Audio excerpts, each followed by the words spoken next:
ശ്രീരാമ രാമ രാമ ശ്രീരാമചന്ദ്ര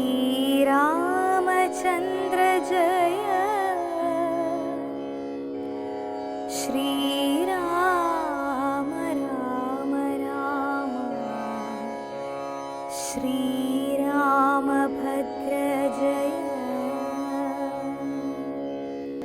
ലക്ഷ്മണനൊരു ദിനമേകാന്തേ രാമദേവൻ തൃക്കഴൽ കൂപ്പി വിനയാന്വിതനായി ചൊന്നാൻ, മുക്തിമാർഗത്തെ അരുൾ ചെയ്യണം ഭഗവാനേ, ഭക്തനാമടിയനോടജ്ഞാനം നീങ്ങും വണ്ണം. ശ്രീരാമനതു കേട്ടു ലക്ഷ്മണൻ തന്നോടപ്പോൾ ആരൂഢാനന്ദമരുൾ ചെയ്തിതു വഴി പോലെ. ജ്ഞേയമായുള്ള പരമാത്മാനമറിയുമ്പോൾ മായാസംബന്ധ ഭയമൊക്കെ നീങ്ങിടുമല്ലോ. ആത്മാവല്ലാതെയുള്ള ദേഹാദി വസ്തുക്കളിൽ ആത്മാവെന്നുള്ള ബോധം യാതൊന്നു ജഗത്രയേ മായയാലാകുന്നതു നിർണയമതിനാലേ കായസംബന്ധമാകും സംസാരം ഭവിക്കുന്നു. ഉണ്ടല്ലോ പിന്നെ വിക്ഷേപാവരണങ്ങളെന്നു രണ്ടു രൂപം മായക്കെന്നറിക സൗമിത്രേ നീ. എന്നതിൽ മുന്നേതല്ലോ ലോകത്തെ കൽപ്പിക്കുന്നതെന്നറികതി സ്ഥൂല സൂക്ഷ്മഭേദങ്ങളോടും ലിംഗാദി ബ്രഹ്മാന്തമാമവിദ്യാരൂപമതും സംഗാദി ദോഷങ്ങളെ സംഭവിപ്പിക്കുന്നതും ജ്ഞാനരൂപിണിയാകും വിദ്യയായതു മറ്റേതാനന്ദപ്രാപ്തി ഹേതുഭൂതയായെന്നറിഞ്ഞാലും മാനമില്ലാതെ പരമാത്മാവു താനേ വേറെ നിൽപ്പിതു ചിദാത്മാവു ശുദ്ധമവ്യക്തം ബുദ്ധം. തൽപദാത്മാ ജ്ഞാനിഹ ത്വൽപദാർത്ഥവുമായി ജ്ഞാനം കൊണ്ടെന്നെ വഴി പോലെ കണ്ടറിഞ്ഞിടാം. ജ്ഞാനമാകുന്നതെന്നെ കാട്ടുന്ന വസ്തു തന്നെ ജ്ഞാനമുണ്ടാകുന്നതു വിജ്ഞാനം കൊണ്ടു തന്നെ. ഞാനിതെന്നറിവിനു സാധനമാകയാലേ സർവത്ര പരിപൂർണനാമാത്മാവു ചിദാനന്ദൻ സർവസത്വാന്തർഗതന പരിച്ഛേദ്യനല്ലോ. ഏകനദ്വയൻ പരനവ്യയൻ ജഗന്മയൻ യോഗേശന ജനഖിലാധാരൻ നിരാധാരൻ നിത്യസത്യജ്ഞാനാദിലക്ഷണൻ ബ്രഹ്മാത്മകൻ ബുദ്ധ്യുപാധികളിൽ വേറിട്ടവൻ മായാമയൻ ജ്ഞാനം കൊണ്ടുപഗമ്യൻ യോഗിനാമേകാത്മനാം. ജ്ഞാനമാചാര്യ ശാസ്ത്രൗഖോപദേശൈക്യജ്ഞാനം ആത്മനോരേവം ജീവപരയോർമൂലവിദ്യ. ആത്മനീ കാര്യകാരണങ്ങളും കൂടിച്ചേർന്നു ലയിച്ചിടുമ്പോഴുള്ളോരവസ്ഥയല്ലോ മുക്തി. ലയത്തോടാശു വേറിട്ടിരിപ്പതാത്മാവൊന്നേ.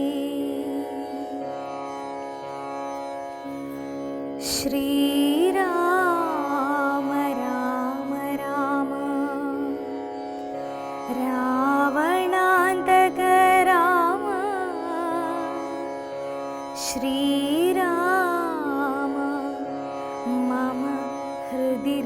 രാമ രാമ.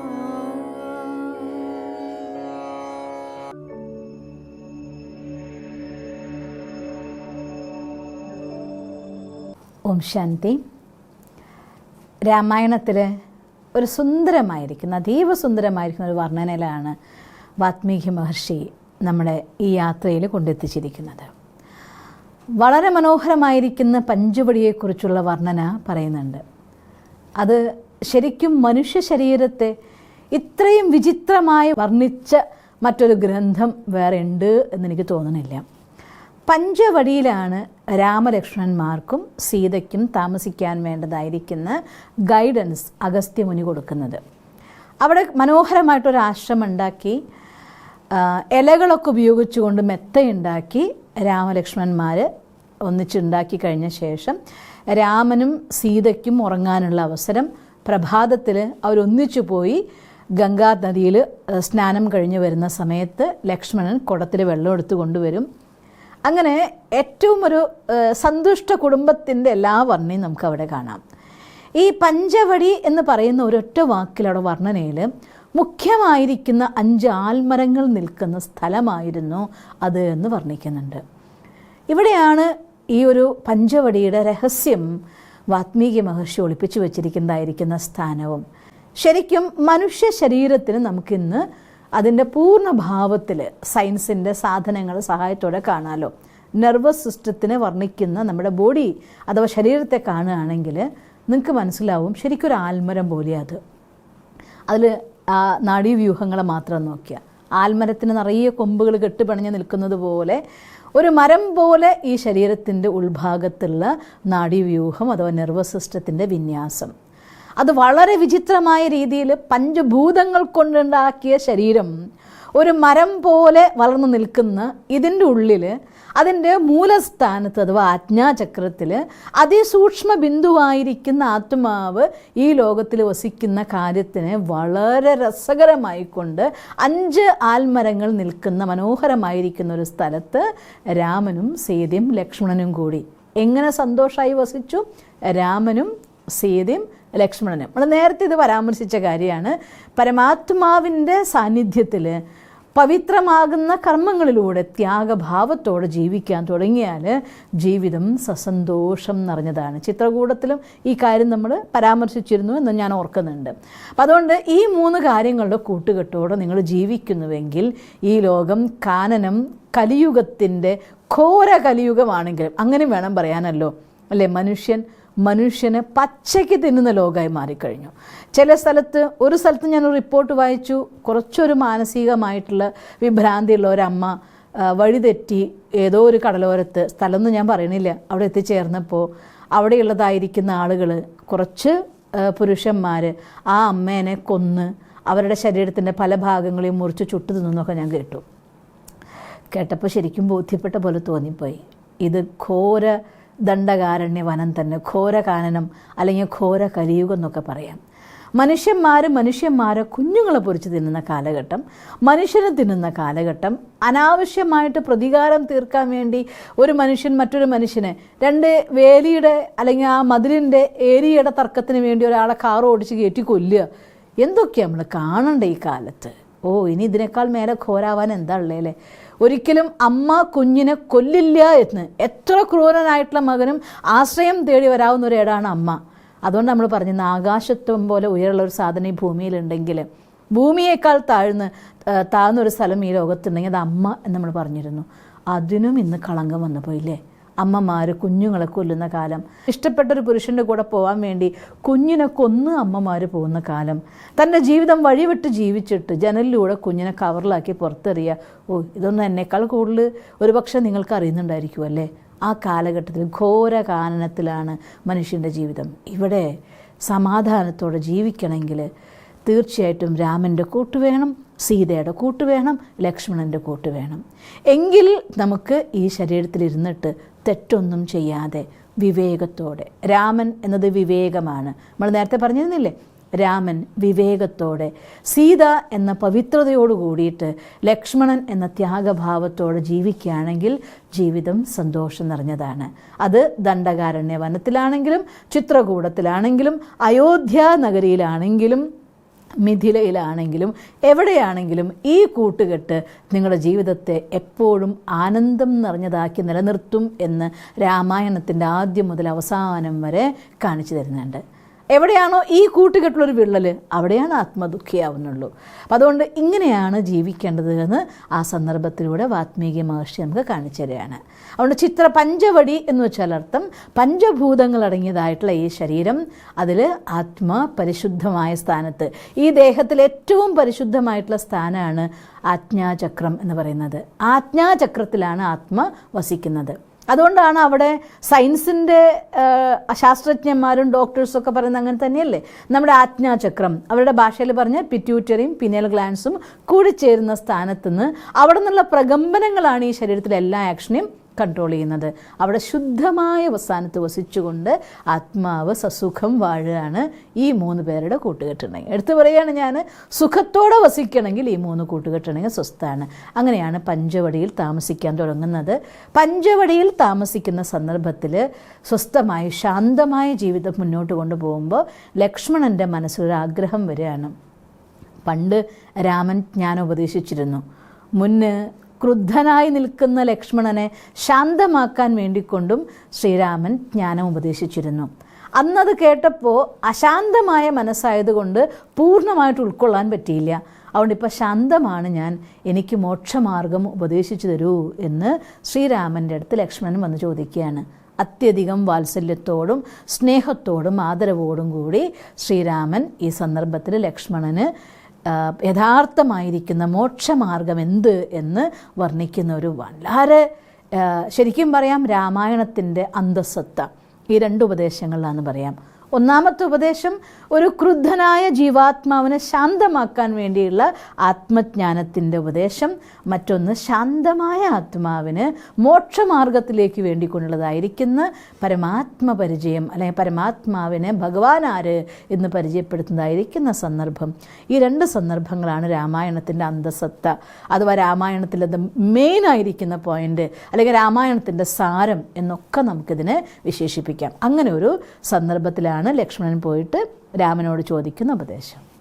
സിസ്റ്ററെ, പഞ്ചഭൂത നിർമ്മിതമായ മനുഷ്യ ശരീരത്തെയാണല്ലോ പഞ്ചവടി എന്ന് സിസ്റ്റർ മനസ്സിലാക്കി തന്നത്. പഞ്ചവടിയിൽ വെച്ചാണല്ലോ ശ്രീരാമൻ ലക്ഷ്മണന് മോക്ഷമാർഗം ഉപദേശിച്ചു കൊടുത്തത്. അപ്പോൾ ഈ സന്ദർഭത്തിൽ രാമലക്ഷ്മണന്മാരെ എന്തിൻ്റെ പ്രതീകമായാണ് കാണിക്കുന്നത്? അതെ, വളരെ അർത്ഥവത്തായിരിക്കുന്ന ഒരു ക്വസ്റ്റ്യനാണ് ചോദിച്ചത്. നമ്മൾ നേരത്തെ കണ്ടിട്ടുണ്ടായിരുന്നു രാമായണത്തിൽ 3 രാമനെക്കുറിച്ച് പറയുന്നുണ്ട് എന്ന്. തുടക്കത്തിൽ സിസ്റ്റർ പറഞ്ഞു തന്നിട്ടുണ്ടായിരുന്നു. ഒരു രാമൻ അയോധ്യ രാജാവായിരിക്കുന്ന രാമൻ, ഒരു രാമൻ ജീവാത്മരാമൻ, സത്യയുഗം മുതൽ കലിയുഗം വരെ കാലചക്രത്തിലൂടെ ജീവിച്ചു കൊണ്ടിരിക്കുന്ന ജീവാത്മരാമൻ, പിന്നൊരു രാമൻ പരമാത്മരാമൻ. ഈ സന്ദർഭത്തിൽ ലക്ഷ്മണനും ശ്രീരാമനുമായിക്കൊണ്ട് പരമാത്മരാമനും ജീവാത്മാവുമാണ് അവിടെ റോൾ പ്ലേ കാണിക്കുന്നത് തന്നെ. 2 കാര്യങ്ങളാണ് ഇതിൽ രണ്ടും പറയുന്നുണ്ട്. ഒന്ന്, തൻ്റെ ജ്ഞാനം ഞാൻ മറന്നുപോയി എന്ന് പറഞ്ഞതുകൊണ്ട് തന്നെ ആത്മാവാണ് നീ എന്ന കാര്യവും ശ്രീരാമൻ പറഞ്ഞു കൊടുക്കുന്നുണ്ട്. മറ്റൊന്ന്, പരമാത്മാവാര് എന്ന കാര്യവും പറഞ്ഞു കൊടുക്കുന്നുണ്ട്. അപ്പോൾ ജീവാത്മാവ് ശാന്തമായിരിക്കുന്നൊരു സന്ദർഭത്തിൽ മാത്രമേ ഈശ്വരനെ സ്വന്താക്കാൻ സാധിക്കൂ. മനസ്സിനെ ശാന്താക്കാൻ ഇതൊന്നും ശാശ്വതമല്ല, ഇതൊക്കെ നഷ്ടപ്പെടുന്നതല്ലേ, അതുകൊണ്ട് നഷ്ടപ്പെടാത്തതാണെങ്കിൽ മാത്രം നീ എനിക്ക് നേടിത്തരൂ എന്ന് പറഞ്ഞതിലൂടെ ഞാൻ എന്തിനീ നിരർത്ഥകമായ കർമ്മം ചെയ്യണം എന്ന് റിയലൈസേഷൻ ഉണ്ടാവുന്നു. അതോടെ ആ ഒരു കർമ്മം അവിടെ നിർത്തിവെക്കുന്നു, മാർഗം മാറി വരുന്നൊക്കെ കാണാം നമുക്ക്. പക്ഷേ ഈശ്വരനെ അറിയാൻ ആദ്യം വേണ്ടത് എന്താണ്? മനസ്സിനെ ശാന്തമാക്കുക. അതുകൊണ്ടാണ് നമ്മുടെ ഭാരതത്തിൻ്റെ ചരിത്രം നോക്കിയാൽ, ഭാരതത്തിലെ പുരാണങ്ങൾ വായിച്ചു നോക്കിയാൽ, ഭാരതത്തിൻ്റെ ഹിസ്റ്ററി എടുത്ത് നോക്കിയാൽ, എപ്പോഴെല്ലാം ഒരു ജീവാത്മാവ് ഈശ്വരനെ പ്രാപിച്ചതായി പറയുന്ന സന്ദർഭങ്ങളുണ്ടോ അവിടെയൊക്കെ അവർ പ്രാപിച്ച മാർഗം തപസ്സായിരുന്നു. തൻ്റെ ഭൗതികവും ലൗകികവുമായിരിക്കുന്ന ആഗ്രഹങ്ങളിൽ നിന്ന് നിവൃത്തി വരുത്തിയ ശേഷം അതിൽ നിന്ന് മാറി നിന്നുകൊണ്ട് ഈശ്വരനെ സ്നേഹിക്കാൻ, ഓർമ്മിക്കാൻ, പൂജിക്കാൻ സ്വയം അവനവനിലേക്ക് വലിഞ്ഞ സന്ദർഭത്തിലാണ് അവർക്കൊക്കെ മോക്ഷമാർഗം കിട്ടിയത്. രാമായണം മറ്റൊരു മാർഗവും നമുക്ക് പറഞ്ഞു തരുന്നുണ്ട്. ഈശ്വരനെ സ്വന്തമാക്കണമെങ്കിൽ ഒന്നുകിൽ നിങ്ങൾക്കെല്ലാം വിട്ട് മാറി നിന്നുകൊണ്ട് തപസ്സിൻ്റെ മാർഗമെടുക്കാം, അതല്ലെങ്കിൽ ഗൃഹസ്ഥത്തിൽ ഇരുന്നു കൊണ്ട് രാജാ ജനകനെപ്പോലെ നിങ്ങൾക്ക് ജീവിക്കാം. 2 മാർഗവും പറയുന്നുണ്ട്. കുടുംബത്തിലിരിക്കുന്നവർക്ക് കർമ്മം ചെയ്യുമ്പോഴും അതിൻ്റെ കറയേൽക്കാതിരിക്കാൻ മനസ്സ് സദാ ഭഗവാനിൽ അർപ്പിച്ചുകൊണ്ട് ജീവിക്കാം. അതല്ലെങ്കിൽ കുടുംബത്തിൽ നിന്ന് മാറി നിന്നുകൊണ്ട് തൻ്റെ ജീവിതത്തെ ശാന്തമായ തപസ്സിൻ്റെ ചര്യയാക്കി മാറ്റിക്കൊണ്ട് ജീവിക്കുന്ന മാർഗം. ഏത് വിധത്തിലൂടെയാണെങ്കിലും മനസ്സിനെ ശാന്തമാക്കേണ്ടത് അനിവാര്യമാണ്. ശാന്തമാക്കിയ മനസ്സിന് മാത്രമേ ഈശ്വരനെ പ്രാപിക്കാൻ സാധിക്കൂ. അത് ഈ സന്ദർഭത്തിൽ വ്യക്തമായിട്ട് രാമായണം കാണിക്കുകയാണ്. അപ്പോൾ രാമായണത്തിൽ 2 മാർഗങ്ങളും, ഒന്ന് ഗൃഹസ്ഥാശ്രമം, മറ്റൊന്ന് സന്യാസം. 2 മാർഗത്തിൻ്റെ പ്രാധാന്യവും 2 മാർഗങ്ങളും വ്യക്തമായിട്ട് കാണിച്ചു തരുന്ന ഒരു ഗ്രന്ഥം കൂടിയാണ് രാമായണം. അപ്പോൾ ഈ സന്ദർഭത്തിൽ ലക്ഷ്മണൻ ജീവാത്മാവിൻ്റെ പ്രതീകമാണ്, ശ്രീരാമൻ പരമാത്മാവിൻ്റെ പ്രതീകമാണ്. അപ്പോൾ ജീവാത്മാവാകുന്ന ലക്ഷ്മണന് ആദ്യം സ്വയം നീ ആര് എന്നതായിരിക്കുന്ന പരിചയം കൊടുക്കുകയാണ്. അവിടെ പറഞ്ഞു കൊടുക്കുകയാണ്, ഈ ശരീരമല്ല നീ, നമ്മൾ ഓരോരുത്തരും തന്നെ ഈ ശരീരമല്ല. ഈ ശരീരം എന്ന് പറയുന്നത് പഞ്ചഭൂത നിർമ്മിതമാണ്. ഈ പഞ്ചഭൂത നിർമ്മിതമായ ശരീരത്തിൻ്റെ ഉള്ളിലിരിക്കുന്ന അനശ്വരനായിരിക്കുന്ന ആത്മാവാണ്. ആ ആത്മാവാണ് ജീവാത്മാവ്. ജീവാത്മൻ എപ്പോഴാണോ തൻ്റെ ഉള്ളിൽ ഗുണങ്ങളെ, ശക്തികളെ നിറയ്ക്കുന്നത്, അവൻ പരമാത്മ തുല്യനായി മാറാം. പക്ഷെ പരമാത്മാവ് നിരാകാരിയും അജന്മനും. അതാണ് ഞാൻ രാമായണത്തിൻ്റെ വിവർത്തനം അധ്യാത്മ രാമായണത്തിൽ വായിക്കുമ്പോൾ എഴുത്തച്ഛൻ കൂടി അതിൻ്റെ അർത്ഥം പറഞ്ഞില്ല. എഴുതിയ സന്ദർഭത്തിൽ വിവരിച്ചവർ എഴുതിയിട്ടില്ല. അതിൽ പറയുന്നത് ഇങ്ങനെയാണ്, ഇത് ഭഗവാന്റെ അറിവാണ്, ഭഗവാന്റെ മഹിമകൾ പറയുന്നതാണ്. നിങ്ങൾ പലവട്ടം വായിക്കൂ, നിങ്ങൾക്ക് മനസ്സിലാവുമെന്ന്. വളരെ നിങ്ങളോട് എനിക്ക് പറയാനുള്ളത് തന്നെയാണ്, ഈ ലക്ഷ്മണോപദേശത്തിൻ്റെ ഒരു ഭാഗത്തെ കഴിയുമെങ്കിൽ നിങ്ങളൊരു 10 തവണ വായിക്കൂ എടുത്തിട്ട്, നിങ്ങൾക്ക് മനസ്സിലാവും ഭഗവാന്റെ മഹത്വം എന്നുള്ളത്. ഏകനാണ്, പറയുകയാണ് ഏകനാണ്, ഒരേ ഒരാളേ ഉള്ളൂ. ജീവാത്മാക്കൾ 850 കോടിയാണ്, ദേവാത്മാക്കൾ 33 കോടിയാണ്, ത്രിമൂർത്തികൾ 3 പക്ഷെ ഇവരിൽ ആരുമല്ല പരമാത്മാ, ഏകനാണ്, ഒരേ ഒരാൾ. ഈ പ്രപഞ്ചത്തിൻ്റെ മുഴുവൻ ആധാരമാണ്. പ്രപഞ്ചത്തിൻ്റെ ആധാരം അഖിലേശനാണ്. മുഴുവൻ ഈ സൃഷ്ടിക്ക് തന്നെ ഈശ്വരനായിരിക്കുന്നവനാണ്, അദ്വയനാണ്. ആരെക്കുറിച്ചാണ് ഒരു വിധത്തിലും പറയാനായിട്ട് സാധിക്കാത്തവൻ, അവ്യയനാണ്, യാതൊരു വ്യയങ്ങളും വരാത്തവനാണ്. എന്നുവെച്ചാൽ അർത്ഥം അദ്ദേഹത്തിന് പരമാത്മാവിൻ്റെ ഉള്ളിൽ ഈ ഗുണം കുറഞ്ഞു, ഈ സന്ദർഭം വന്നപ്പോൾ അങ്ങനെയില്ല. ഓൾവേസ് സെയിം, സദാ ഒരുപോലെ ഇരിക്കുന്ന പരബ്രഹ്മമാണ് ഈശ്വരൻ. ആ പരമാത്മ സദാ ഒരുപോലെ ആയതുകൊണ്ട് നിരാകാരിയാണ്. മംഗളകാരിയായ ആ ശിവനെ പരമാത്മാ എന്ന് പറയുന്നു. ആ പരമാത്മ നിരാകാരിയാണ്. അതുകൊണ്ട് നിരാകാരി എന്ന് പറയുന്നത്, നിരാകാരം ചെന്തർത്ഥം, ഇത് സ്ഥൂലം, പഞ്ചതത്വ നിർമ്മിതം. ഇതിൻ്റെ കൂടെയുള്ള സ്ഥൂലവും സൂക്ഷ്മവുമായ 2 ആവരണത്തിൻ്റെയും, ആവരണം വിക്ഷേപണം, 2 ശബ്ദങ്ങൾ ഉപയോഗിക്കുന്നുണ്ട് രാമായണത്തിൽ. ആവരണം എന്ന് ചിലർത്ഥം ഈ ശരീരം, ഇതിനുള്ള വിക്ഷേപണം ചിലർത്ഥം ആത്മ. ഇത് 2ൻ്റെയും രൂപം മായ കൊണ്ടുണ്ടായതാണ്. ഇതൊന്നും അല്ലാതിരിക്കുന്നവനാണ് അവ്യയനായ പരമാത്മ, നിരാകാരി. എന്നുവെച്ചാൽ അർത്ഥം സാകാര ശരീരവും ഇല്ല, ഈ കാണുന്ന ദേഹവും ഇല്ല, സൂക്ഷ്മ ശരീരവും ഇല്ല. സ്ഥൂല ശരീരവും സൂക്ഷ്മവും ഇല്ലാത്തതിനെയാണ് നിരാകാരം എന്ന് പറയുന്നത്. അങ്ങനെ പ്രകാശബിന്ദുവായിക്കൊണ്ട് നിരാകാരിയായിരിക്കുന്ന ഭഗവാൻ, അവരാണ് ഈശ്വരൻ. ആ ഭഗവാനാണ് പരമാത്മാവ്. പരൻ എന്ന വാക്കുകൊണ്ട് ഉദ്ദേശിക്കുന്നു ഈ ദേഹത്തിലുള്ളതല്ല, പരംധാമ നിവാസിയായിരിക്കുന്ന പരമാത്മാ. ആ ഭഗവാൻ തന്നെ ഈ സൃഷ്ടിയിൽ നിരാധാരനാണെന്ന് കൊടുത്തിരിക്കുകയാണ്. നിങ്ങൾക്ക് ഈ പ്രപഞ്ചത്തിൽ ഏതൊരു ജീവാത്മാവിനും തൻ്റെ കർത്തവ്യം അനുഷ്ഠിക്കണം എന്നുണ്ടെങ്കിൽ ആധാരം ആവശ്യമാണ്. ഒന്നുകിൽ പ്രകൃതിയെ ആധാരമാക്കണം, ഇത് പ്രകൃതിയാണ്. പഞ്ചഭൂത നിർമ്മിതമായ ശരീരം പ്രകൃതിയാണ്. അതിലെ പുരുഷനാണ് ജീവാത്മാവ്. ആ ജീവാത്മാവിനും നാശമില്ല. പക്ഷെ പരമാത്മാവ് ഒന്നിനെയും ആധാരാക്കണ്ട. പുരുഷനായ ജീവാത്മാവിന് തൻ്റെ കർമ്മങ്ങൾ ചെയ്യണമെങ്കിൽ ഒന്നുകിൽ പ്രകൃതിനെ ആധാരാക്കണം, അല്ലെങ്കിൽ പരമാത്മാവിനെ ആധാരാക്കണം. പരമപുരുഷനായ പരമാത്മാവിന് ഈ പ്രപഞ്ചത്തിൽ എന്തു കാര്യവും ചെയ്യാൻ ഒന്നിനെയും ആധാരാക്കണം. നിരാധാരനും അങ്ങനെ അവ്യയനായിരിക്കുന്ന, അജന്മനായിരിക്കുന്ന, അജൻ എന്ന് എഴുതി വെച്ചിട്ടുണ്ട്. ജനിച്ചിട്ടേ ഇല്ല, ജനിക്കുന്നവനല്ല, അതുകൊണ്ട് മരിക്കുന്നവനല്ല. എല്ലാ ജീവാത്മാക്കളും ശരീരം എന്ന വസ്ത്രം എടുക്കുന്നവരാണ്. അതുകൊണ്ട് ജനന മരണ ചക്രത്തിലൂടെ കറങ്ങുന്നവരാണ്. പക്ഷെ പരമാത്മാവ് ജനന മരണ ചക്രത്തിൽ വരുന്നവനല്ല. അച്ഛനും അമ്മയും ഇല്ലാത്തവനും ഈ പ്രപഞ്ചത്തിന് മുഴുവൻ ആധാരമായി അച്ഛനും അമ്മയുമായിരിക്കുന്നവൻ. ടീച്ചറില്ലാത്തവനാണ്, സ്വയം ടീച്ചറാണ്, ജ്ഞാനസാഗരനാണ്. അതുകൊണ്ടാണ് ഇങ്ങനെ പറയുന്നത്, ജ്ഞാനമാണ് എന്നെ അറിയാനുള്ളതായിരിക്കുന്ന ഉപാധി. എടുത്ത് പറയുന്നുണ്ടല്ലോ, ജ്ഞാനത്തിലൂടെ, ജ്ഞാനത്തിൻ്റെ നേത്രത്തിലൂടെ എന്നെ കാണാം. ഏതാണ് ഈ ജ്ഞാനത്തിൻ്റെ നേത്രം? ഈ 2 നേത്രങ്ങൾ, ഇത് ചർമ്മചക്ഷുക്കളാണ്. ഇതുകൊണ്ടല്ല ഈശ്വരനെ കാണുക. ആത്മനേത്രം കൊണ്ട്, ബുദ്ധിയാകുന്ന നേത്രത്തിലൂടെ, അറിവാകുന്ന നേത്രത്തിലൂടെ നമുക്ക് ഭഗവാനെ കാണാം. ജ്ഞാനത്തിലൂടെ വിജ്ഞാനം എന്ന് പറയുന്നു. ജ്ഞാനം എന്ന് വെച്ചാൽ അറിവാണ്, വിജ്ഞാനം എന്ന് വെച്ചാൽ സയൻസാണ്. വളരെ പറയാം, വിജ്ഞാനം ശാസ്ത്രമാണ്. ശാസ്ത്രം നമുക്ക് കാണിച്ചു തരും. നോക്കൂ, രണ്ട് ഹൈഡ്രജൻ ആറ്റവും ഒരു ഓക്സിജൻ ആറ്റവും എടുത്തു കഴിഞ്ഞാൽ ഇതിൽ നിന്ന് നമുക്ക് വെള്ളം ഉണ്ടാക്കാം. അവർ വെള്ളത്തുള്ളി എടുത്ത് കാണിച്ചു തരും നമുക്ക്. വിജ്ഞാനം അതാണ്. ഇത് ഇന്നതാണെന്ന് പറയുന്നുണ്ടെങ്കിൽ അത് പ്രാക്ടിക്കലായി ചെയ്ത് കാണിക്കുന്നതിന് പറയും വിജ്ഞാനം എന്ന് പറയും. ഭഗവാനെ ജ്ഞാനത്തിലൂടെ വിജ്ഞാനവും, വിജ്ഞാനത്തിലൂടെ നിങ്ങൾക്ക് എന്നെ അറിയുകയും ചെയ്യാമെന്ന് പറയുന്നു. എന്നുവെച്ചാൽ എന്താ അർത്ഥം?